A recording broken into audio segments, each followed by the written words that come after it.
अरुण भारती जी अभी से कुछ महीनों में लोक जनशक्ति पार्टी रामविलास के प्रदेश अध्यक्ष बन सकते क्या? नहीं, इस बात में कोई सच्चाई नहीं है और मैं ऐसी कोई भी खबर का पूरे पुरजोर तरीके से खंडन करता हूं।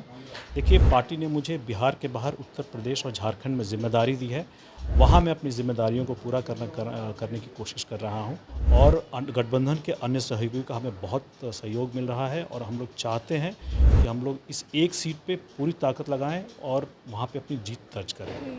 अब चुनाव प्रचार में वो गमछा से मुंह छुपाए हुए घूम रहे हैं। ये जो राजद का वहाँ जंगल राज व्याप्त है, लोक जनशक्ति पार्टी रामविलास उसको वहाँ से ख़त्म करेगी।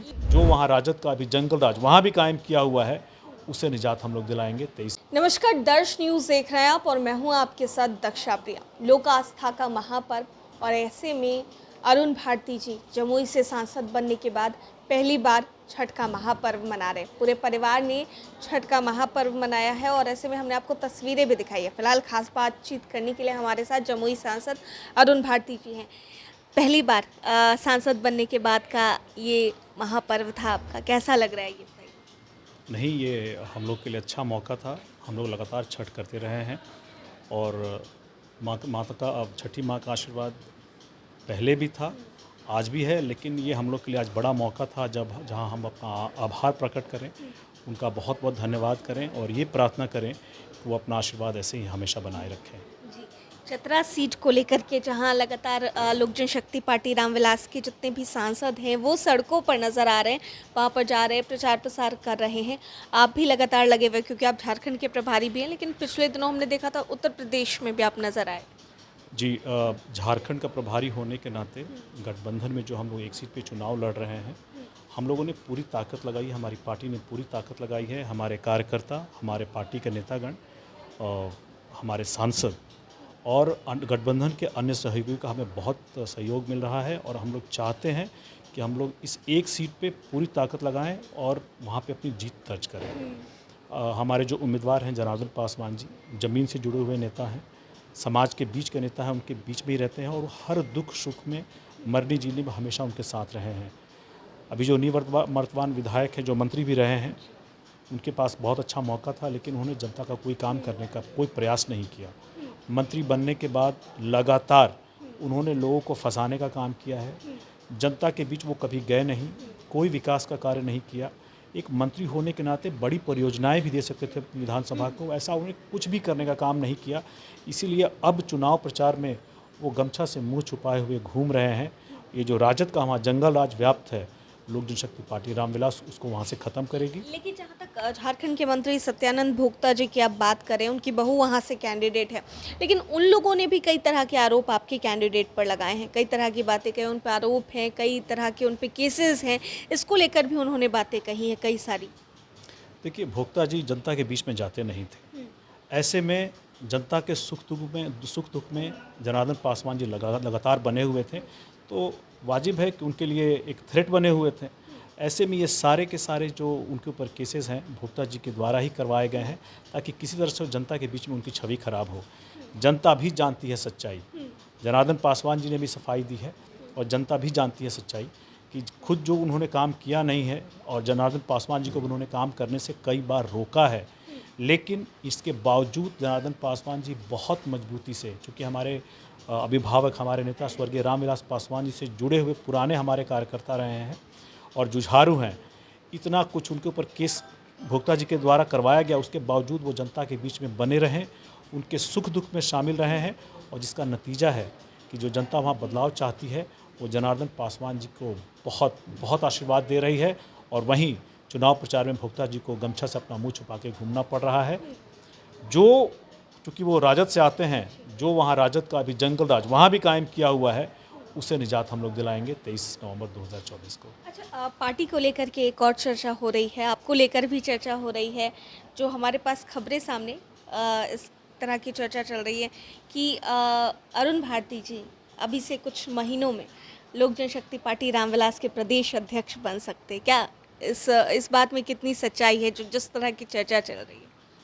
नहीं, इस बात में कोई सच्चाई नहीं है और मैं ऐसी कोई भी खबर का पूरे पुरजोर तरीके से खंडन करता हूं। देखिए, पार्टी ने मुझे बिहार के बाहर उत्तर प्रदेश और झारखंड में ज़िम्मेदारी दी है। वहां मैं अपनी ज़िम्मेदारियों को पूरा करने की कोशिश कर रहा हूं और अपनी संसदीय क्षेत्र जमुई में भी कुछ बड़ी परियोजनाएं ले जाने की कोशिश कर रहा हूँ। ऐसे में मेरा प्लेट भरा हुआ है, इसीलिए कोई और जिम्मेदारी के लिए हमारे पार्टी में अलग अलग बड़े नेता हैं। अभी राजू तिवारी जी एक बहुत ही काबिल नेता हैं और वो प्रदेश को बड़े अच्छे से उन्होंने संभाला हुआ है। मैं प्रदेश अध्यक्ष वाली ऐसी कोई भी खबर का खंडन करता हूँ।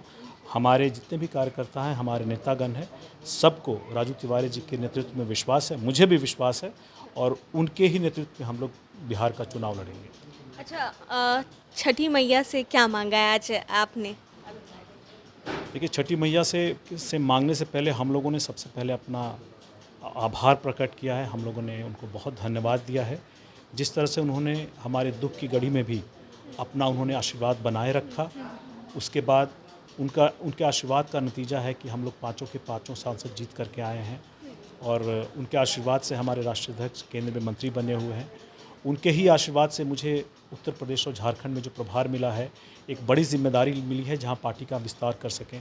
तो ऐसे में उनका आभार प्रकट करना बनता है और उनसे यही प्रार्थना की है कि अपना आशीर्वाद ऐसे ही बनाए रखें और हमें शक्ति दें कि हम लोग अपनी पार्टी का विस्तार बड़े पैमाने पर कर सकें, हम एक राष्ट्रीय पार्टी बन सकें। जी, एक आखिरी सवाल है, दो सवाल हैं मेरे।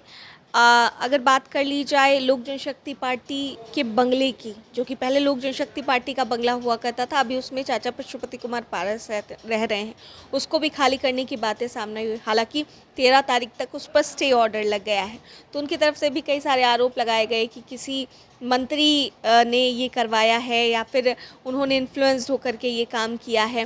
तो इस तरह के कई सारे आरोप जो हैं वो लगाए गए हैं आप लोगों को। देखिए, इस पूरे विवाद में लोक जनशक्ति पार्टी रामविलास कहीं से कोई पक्ष ही नहीं है, क्योंकि ये बंगला जो है वो चिराग पासवान जी को अलॉट कर दिया गया, इसीलिए और भी ज़्यादा सवाल उठते हैं। देखिए, ये बंगला लोक जनशक्ति के हम लोग एक राज्यीय पार्टी हैं और राज्य में मान्यता प्राप्त हैं, तो हमें एक कार्यालय की आवश्यकता है। इसका हम लोगों ने आवेदन किया था मुख्यमंत्री जी के यहाँ।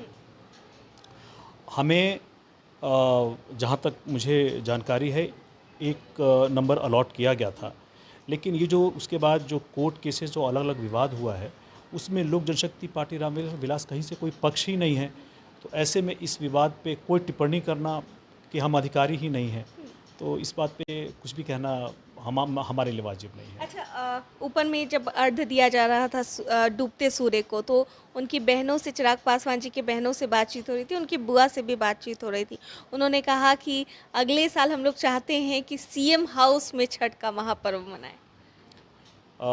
देखिए, एक कार्यकर्ता के तौर पे मैं भी चाहूँगा कि आने वाले वक्त में हमारे राष्ट्रीय अध्यक्ष श्री चिराग पासवान जी गठबंधन में एक बड़ी भूमिका निभाएं, हो सके तो नेतृत्व करें, लेकिन सिर्फ मेरे चाहने से कुछ नहीं होता है। ये चीज़ें गठबंधन में तय होंगी और अभी जो आने वाला बिहार विधानसभा का चुनाव है 2025 में, वो हम लोग माननीय मुख्यमंत्री श्री नीतीश कुमार जी के नेतृत्व में लड़ेंगे। हाँ, एक कार्यकर्ता की अगर ना बात करें, अगर एक जीजा जी की बात कर ले, जीजा जी के तौर पे आप क्या सोच रहे हैं? नहीं, मैं चाहूँगा कि वो आने वाले वक्त में उनको एक बड़ी जिम्मेदारी मिले, बिहार प्रदेश की जिम्मेदारी मिले और गठबंधन का नेतृत्व करने की जिम्मेदारी मिले। लेकिन अगर मैं निकट भविष्य की बात करूं, जो बिहार विधानसभा का चुनाव है, उसमें हम लोग नीतीश कुमार जी के नेतृत्व में, माननीय प्रधानमंत्री श्री नरेंद्र मोदी जी के नेतृत्व में और चिराग पासवान जी के नेतृत्व में ही चुनाव में जाएंगे। यहाँ कोई ये नहीं है। बहुत बहुत शुक्रिया हमसे बातचीत करने के लिए। तो अरुण भारती जी जमुई से सांसद और छठ के महापर्व पर इनसे खास बातचीत हो रही थी। क्या कुछ कहते नजर आए, साफ तौर से आपने सुना है। अपने सहयोगी अल्ताफ के साथ मैं दक्षा प्रिया, दर्श न्यूज़, पटना।